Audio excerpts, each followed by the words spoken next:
तुमच्याकडे आधार कार्ड आहे, pan card आहे, मतदार ओळखपत्र तर असेलच, रेशन कार्ड आहे आणि पासपोर्टही आहे. मग एक साधा प्रश्न, यापैकी नेमकं कोणतं कागदपत्र तुम्ही भारतीय नागरिक आहात हे सिद्ध करतं? आपल्यापैकी बहुतांश लोकांना वाटतं आधार कार्ड म्हणजे नागरिकत्वाचा पुरावा, पण UIDAI स्वतः सांगतं आधार हे ओळखपत्र आहे, नागरिकत्वाचा पुरावा नाही. मग आपण म्हणतो पासपोर्ट आहे ना, पण इथेही एक मोठा ट्विस्ट आहे.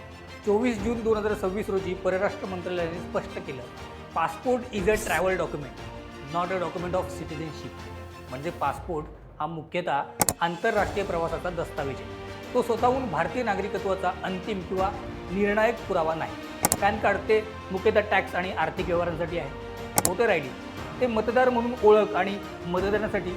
रेशन कार्ड ते सार्वजनिक वितरण व्यवस्थेतील लाभांसाठी. ड्रायव्हिंग लायसन्स ते वाहन चालवण्याचा परवाना आणि आयडेंटिटी प्रूफ म्हणून ओळख. म्हणजे आपल्याकडे ओळख सिद्ध करण्यासाठी अनेक कागदपत्र आहेत, पण भारतीय नागरिकत्व सिद्ध करण्यासाठी एकच सार्वत्रिक कागदपत्र नाही.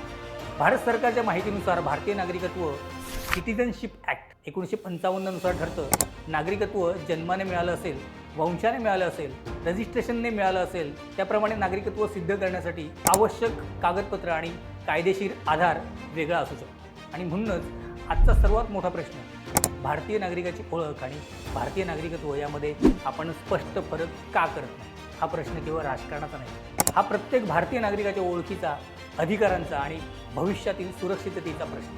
सरकारने ही प्रक्रिया सामान्य नागरिकाला सहज समजेल अशा पद्धतीने स्पष्ट करायला हवी. कारण भारतीयाला शेवटी एक गोष्ट माहीत असली पाहिजे, माझी ओळख काय आणि माझं भारतीय नागरिकत्व सिद्ध करण्याचा कायदेशीर आधार काय. तुम्हाला काय वाटतं?